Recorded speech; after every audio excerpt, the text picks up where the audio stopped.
Hey guys, it's Tricia Carr. I have new exciting things going on with my Mystic Arts Academy. You can now subscribe to receive all of the live monthly content for about a third of the investment of a single class.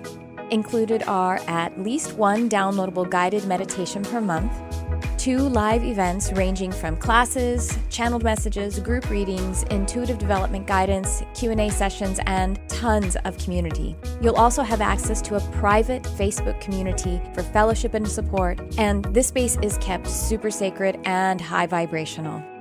Your subscription gives you access to the whole library of classes and live events, which are on a vast array of topics. All events are offered online by Zoom video call, and many are also offered live in person at my studio here in Los Angeles. Subscribing to the Mystic Arts Academy is also a way for you to support the Charmed Life podcast and engage on a deeper level. I'm offering the subscription at a super low rate of $22 a month. Joining now locks in this rate for as long as you're subscribed. Click on the description of this episode or go to my website, triciacarcharm.com, and click on Mystic Arts Academy. I look forward to connecting.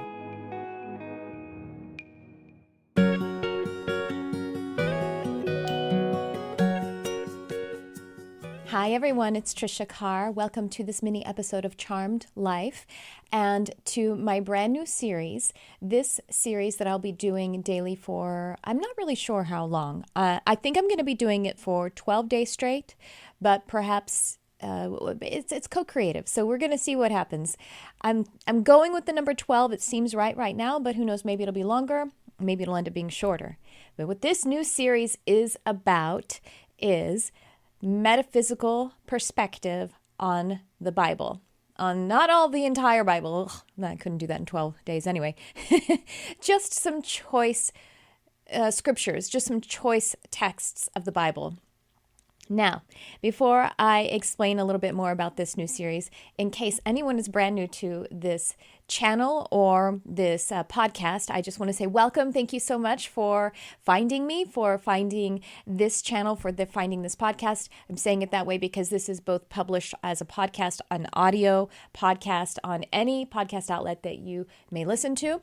And then it's also a video, a multimedia podcast. So we have the video component, which you can find on YouTube, youtube.com/Tricia Carr. I would love it if you would like, subscribe, share, comment, and review, especially the podcast. You can review that. That would really make me so happy. It would warm my heart, and it helps to boost that mechanism called the algorithm, and it helps us all to engage. It helps you to co-create on a deeper energetic level. So thank you for that.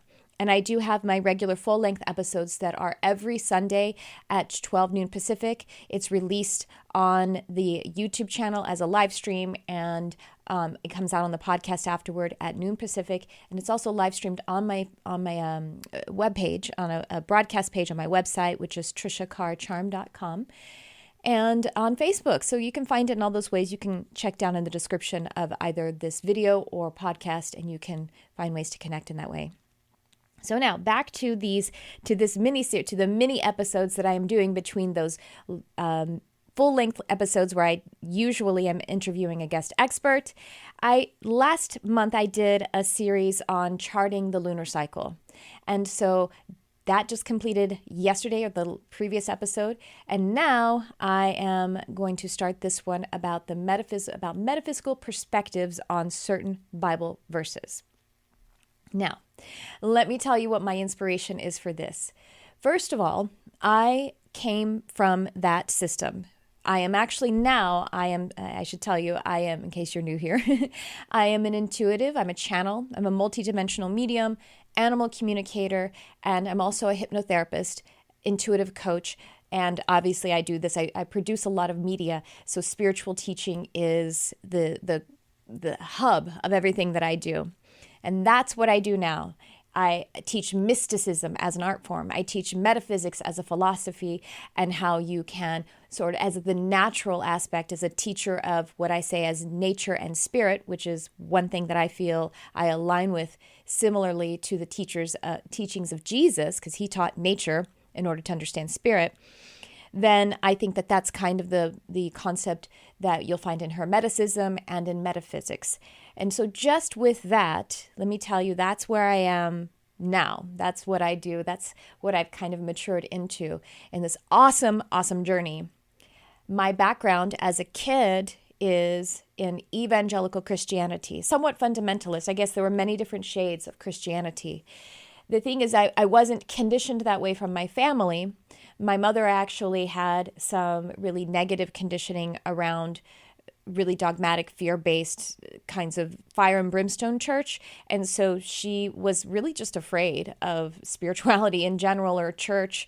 The only way that we knew the paradigm that showed us spirituality was just Christianity, just because of the culture. I grew up in Texas, and that was it. There weren't even at the time and in that context, the place, there was no other option in order to experience what you can feel so naturally inside you of what is sometimes called God, sometimes called the universe, or sometimes called the Holy Spirit or source energy, prime creator, all of these different labels that we use for the same essence and other spiritual belief structures that might be Krishna or Buddha or the Muslim Muhammad, the different representations we have for that God energy. And for my culture and the time period I grew up in, the only way you could sort of make a study out of that, the conditioning presented the Christian church. And for my mother, that was very painful. And so our family didn't have a habit. We would go every now and again to church when I was quite little, but it wasn't really a part of what we did because my mother had a lot of fear around it. And my father has fear around it as well. I wouldn't say, I know that his mother was Catholic, but I'm not sure if she was raised Catholic or if that was a later adaptation for her in her belief structure. But I never went to Catholic church even one single time, so I don't know how that came into my grandmother's life. Now, not having been really raised and directly conditioned by my parents to go to church, I take ownership of taking myself to church because I was a spiritual seeker even at a very young age. And so when I was 11 years old, probably 10, 11 years old, I was endeavoring to go to church, and I was going with my friends whose parents went to church, and I would go with them, and it would be a close friend of some kind. And my mother, of course, would sign off on that. That's all really great activity. And I found a church that I was really enjoying. It had a youth group, and I was very lit up in some of the community, some of the fellowship, and in the scripture, and in the prayer, in the process of prayer, and being, as Solomon says, to go into your closet. I believe it's Solomon. This is the thing, I used to have it basically the entire text committed to memory, and now it shows up randomly because I don't read the Bible anymore. I don't study it anymore. I studied it so much that it became a fabric of my personality and a fabric of my resource for putting some kind of structure around the spiritual experience, which is what we all do. We all have religion. Religion is some kind of ritual or personal habit to help us to put framework and focus upon that essence. If you are a spiritual seeker who is endeavoring to not have dogma, religion, or too much structure, at least to where it is limiting, then we still have what you may call religion, because we all have beliefs. Our beliefs are actually there to help us to stay safe, to help us to stay focused. And as a hypnotherapist, this is something that I work with, the beliefs and the thoughts and constructs that are no longer serving you. And we are shifting those, and they end up showing up as patterns and habits. And when they are uncomfortable, they're no longer serving us, but they did serve us at one point. At one point, it was safer for you to adopt the beliefs of your parents because you needed to live with them, and you needed to not leave their home and go live on the street and potentially find yourself in the hands of someone who was less safe. And of course, you didn't even know any better anyway. So that is kind of how I see it about religion or ritual. It is a tool, and that is how our beliefs, our ritual, or our religion is meant to stay. It's meant to be a tool. When the tool becomes the master and it becomes something that is like dogmatic, then it becomes limiting. When the tool becomes the master and it is now supporting us to feel separate, then it is no longer useful. And that can happen with anything. So for me, I was finding development. I was finding a resourceful experience in the church when I was very young. And I opted to get baptized at age 11. And even though my mother had not been going to church with me, I was going, either on my own. It was actually probably walkable, as I recall. And going to youth group or going with other parents of my friends. I opted to be baptized, and my mother did go to that service. She knew this was important, and so she went to the baptismal service, which I think was probably held on a Wednesday night, because I can have a very strong, very visceral memory. It was really and truly, now I would say it was, even though it happened with the body, it was an astral experience, meaning like the astral body was the predominant experiencer in this. Astral projection is akin to out-of-body experience. So if that helps people who don't really know what I'm talking about, astral projection. And of course, like I said, the body was there. But even though the physical body was there, the astral body or the spirit body was the one having the dominant experience. That's why this memory is right here with me as if it is happening now, because it is timeless. It is not subject to the construct of time or space. It's here and now with me. And that's how it occurred when I was 11, and it occurs now, even though I'm 45, as that higher experience, which is present because it is in the eternal now. When I was 11, and this baptism that I had in this very, very traditional, not charismatic at all, not one of the ones that, I think we started to get a little bit of like upbeat music with the youth group, but not very much. Very traditional, very dry Baptist church. And I went down into the water, and I had a light body activation. And I didn't have those words for what happened to me really until fairly recently, as I reflected on it and sort of asked about it more and more. So what a light body experience activation is, the way I experienced it was as a column or a deluge of divine, pure light, life force energy moving from the top of my field and my physical body, and just light. Becoming identified entirely as light, but it went down like from the top to the bottom and then out my feet. It kind of seems to me like a Kundalini awakening, but that is more specific, and it goes from the the base of the tailbone up the spine, and it's an awakening of some energy that is already dormant inside you. This was a dispensation, an awakening from that higher self, or from God, whatever you want to call it. And so I went into the water, had this experience. It was very fluid. No one told me that would happen. I didn't expect it to happen. I didn't know anything remarkable would happen. I'd witnessed baptisms, and they were just very regular, up and out and go ahead. And this happened to me, and I was brought up from the water. It was a full immersion baptism, and I was shaking and I was weeping in ecstasy and just in, I don't know, like again, a kind of an ineffable experience. And my mother was crying because, her child was having, so I look out and I see my mother, and she's weeping because her child is having some profound experience. And my mother's very empathic. And so the pastor was kind of like, patting me on the back, comforting me. I'm assuming he thought that I got scared of being dunked in the water or something, sent me on my way. And I just remember like changing and just like being really and truly, I don't know, stimulated or activated. Yeah. And ecstatic and confused and blissed and all of the things. So this was the beginning of some kind of spiritual awakening. And it's interesting because 11 is really at that time just past the ego sort of having formed in a particular way.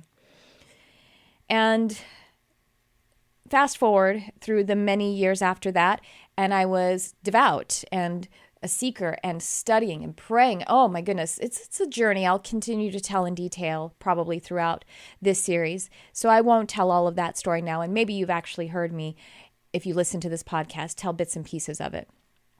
But just suffice it to say that after a while, and I mean about 9 to 10 years, if we're talking about 11, it was about between 19 and 22, the time that I left the church.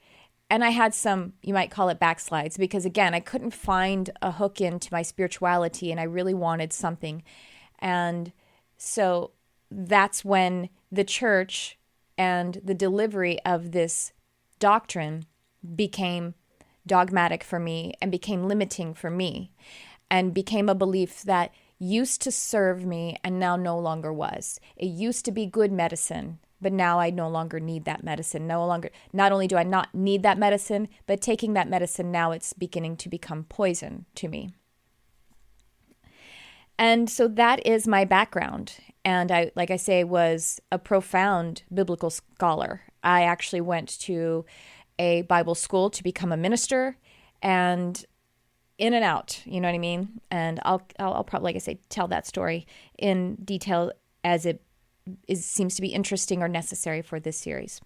And so the reason I'm inspired to do this series, the metaphysical concepts in the Bible, metaphysical perspective of certain selections of the Bible, is actually because it may be controversial to do this. This is an inspiration to do it. It might be controversial. It probably will be. I don't know who's going to come across this. It's maybe a niche audience that would be like, yeah, this is perfect and I'm into it all the way. I don't know. Or maybe it's nobody. The reason it would be controversial for obvious reasons is if there are people who are offended by it because of their identity to this literature that we call the Bible, and their identity to it as what we would probably call themselves Christians, and that it means something specific in the ways that I am interpreting it are heretical and unacceptable. And for them, it would be blasphemy or heresy to do this. And then on the other hand, I am in this spiritual community of the internet, and particularly probably YouTube, where people are spiritual, and in my estimate, many of these people who would have a really hard time with hearing anything Christian or anything biblical, or even the use of the word God to refer to something like source energy. And if they have a strong reaction to that, I think that's probably because they have been injured by the dogma in one way or another. And even if it's indirectly by society and culture, because in the Western culture, we are very influenced by this literature, by this Christian culture. And so that's perhaps why they would have a strong reaction. But I'm casting a wide, and I'm being very general. But I do get not anytime, but often when I use the word God, which when I say God, I don't mean a man. I don't even mean an individual, which is going to be the subject of tomorrow's episode. I mean, I like to use the word God in the same way that people use the word source energy or the universe. And to me, God is the collective energy of Creator, and God is in you, and God is in me. And there is a primordial energy just by deduction, by metaphysical philosophy, or just by deduction, that there is a primordial energy, an original energy, just because that's how it happened. And maybe that is why science thought of the Big Bang. There was antimatter, and then there was somehow a collision, which is that Big Bang, and then there was matter. There was antimatter, and maybe that's source energy or the God energy, and then it became matter. And you know, of course, you've probably heard of the God particle that they have been researching, and so on and so forth. So when I say God, I mean that same thing. I mean the collective, but I sometimes like to use the word God because it does feel a bit individuated, and it feels like a personal relationship with this energy. That's just me. I actually don't usually use a masculine or feminine pronoun. When I use the word God, I tend to say it if I use any pronoun. And I usually use it in a way where the sentence doesn't require any kind of pronoun. And so since it could be controversial on either side, that non-Christians are people who are spiritual and are offended by the use of this. So, what I was saying, sorry to digress. Sometimes when I use the word God, I will get hateful comments on videos. I will get like vitriolic comments. I shouldn't maybe not use the word hateful, but sometimes there's no other word. So yes, of course, trolls, and I'll get people really kind of projecting because, like I just said, I don't even use a pronoun for that. But sometimes if I use the word God in a very neutral and open way, and often stack it with something like universe or source energy so that people can kind of get where, not be distracted if that helps them. But if I use the word God, someone will be like, God is not a man and you need to do your work to figure that out. Or that's literally the kind of message that I've received recently. And I was like, wow, that's interesting. I didn't even use a pronoun, but that person experienced, they're having a different experience, and their experience is that the word God is a masculine word, and just kind of put in there when they heard me say it, they thought their experience was that somehow I was indicating that negative experience of a masculine individual who is God.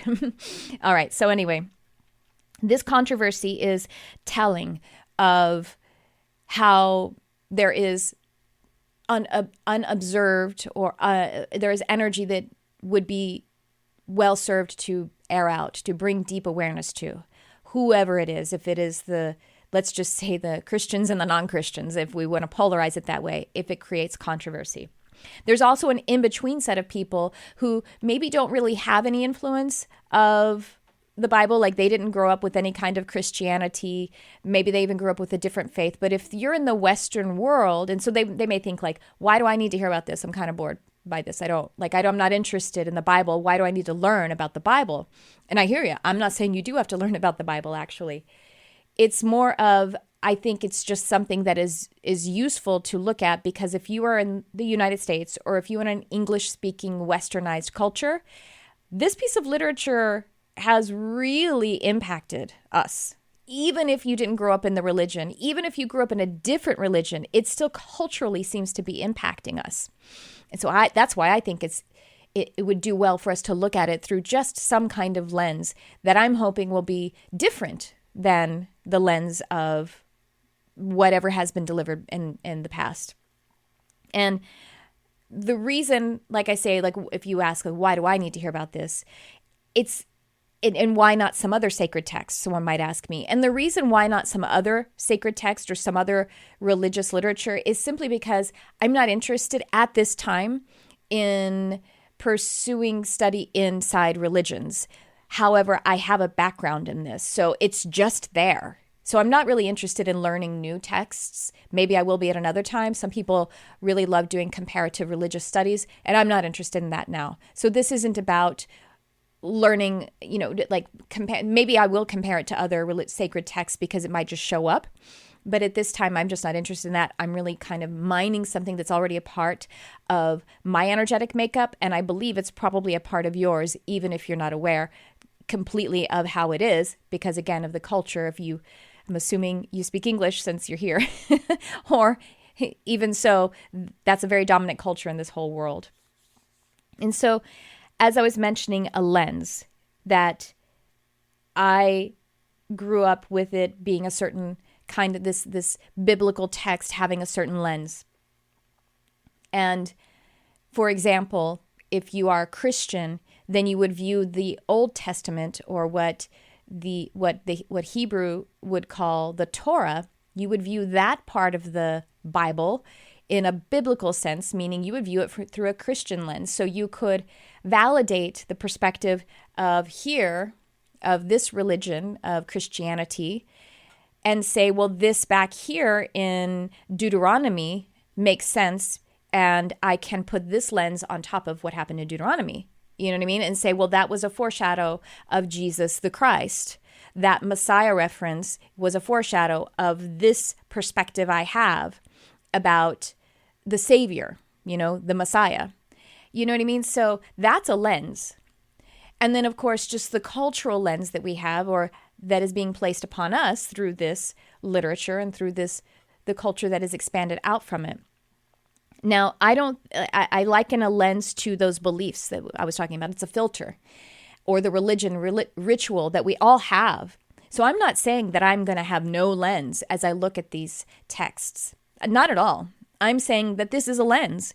I'm actually using the lens of mysticism and metaphysics, because I think of mysticism as an art form, metaphysics as a philosophy, and I will use these concepts, maybe these more generalized consciousness-seeking concepts, to look at these texts, at this literature.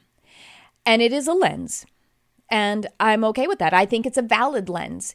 And hopefully by just shifting to the lens and allowing it to be the tool, then we'll just have some new thoughts and feelings about it. And maybe it will serve us. Or maybe we'll check it out. I don't know. When I say it, I mean the actual words, the texts that we're going to be looking at in this Bible series.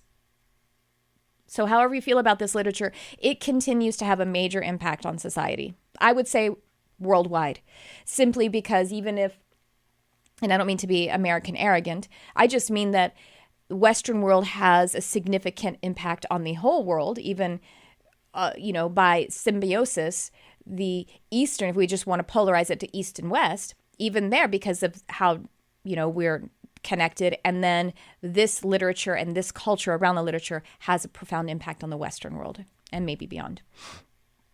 And so since it has such a strong impact on society at large, I think that alone, that strong impact, begs curiosity, begs an introspection and an investigation into it.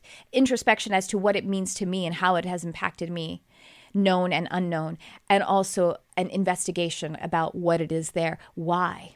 Why did we collectively choose this literature that does change because it's reinterpreted and rewritten and reorganized and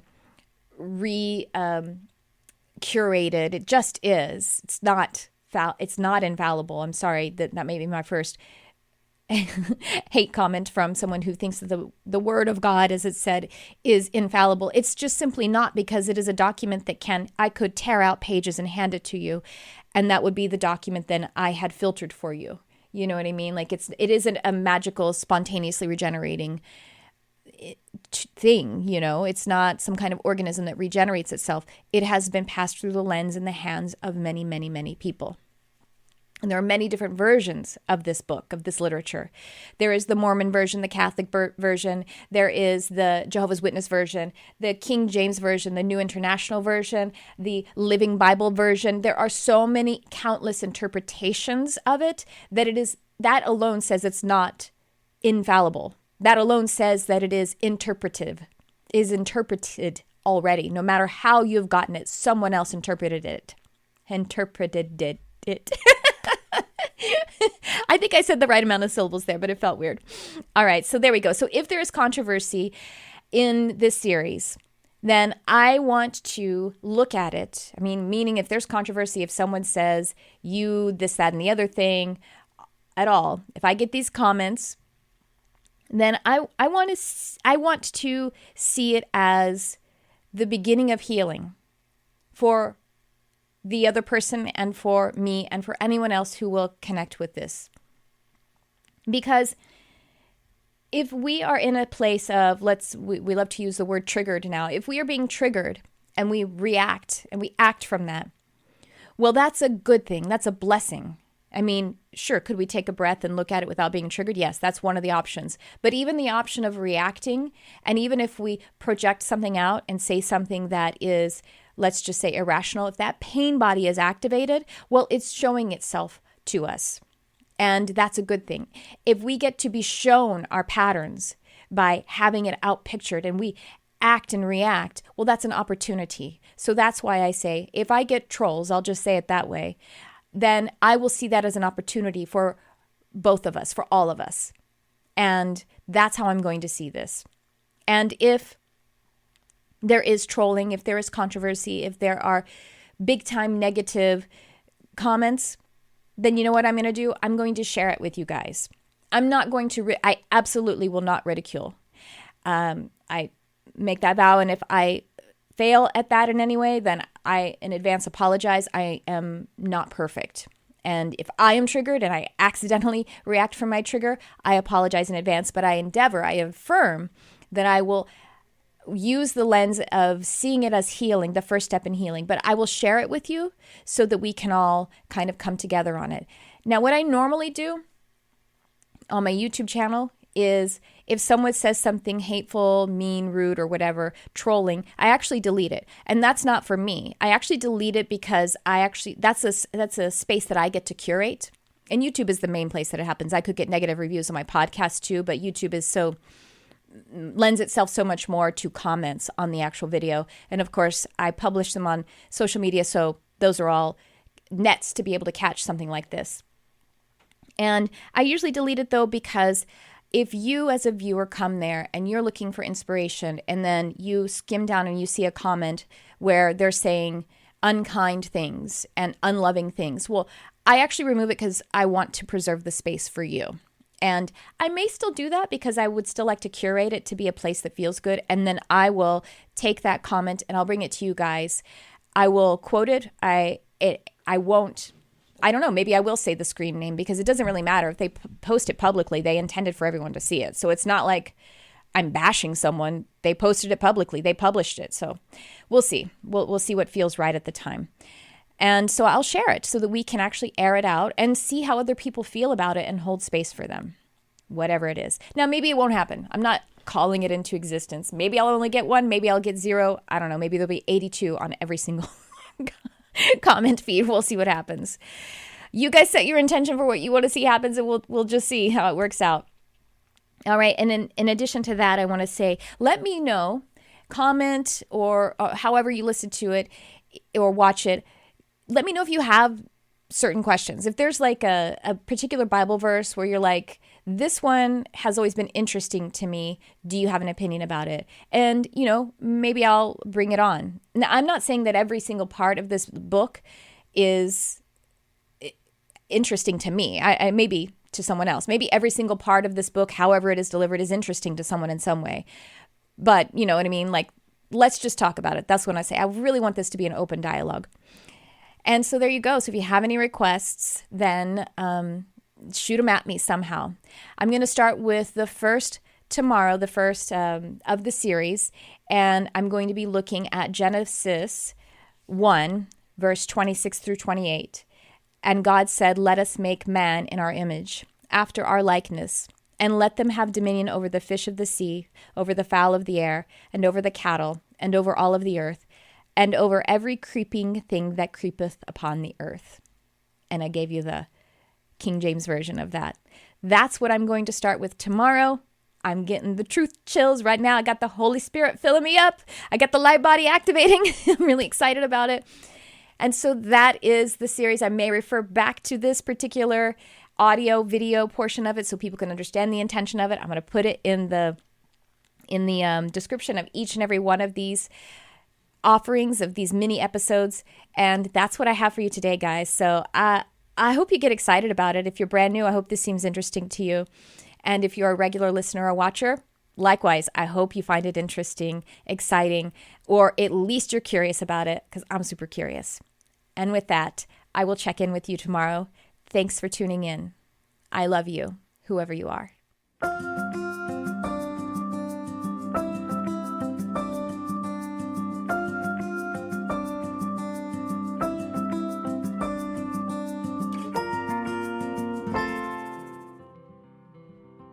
Hey everyone, it's Tricia Carr. I'm really excited because it is the time of the year for me to offer my Animal Communication Comprehensive Program live online.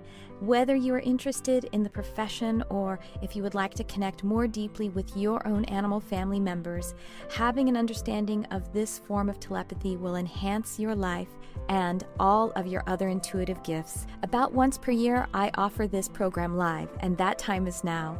It is starting in December of 2019, and this particular live program has some bonus time added in. So the way this program works is it is delivered live online, and we also have a private study group of a beautiful community of like-hearted animal and nature lovers. Go ahead and check it out. The link is in the description, and I hope to see you there. Thank you so much for your love of animals, for your love of our planet, and for shining your light on our beautiful world.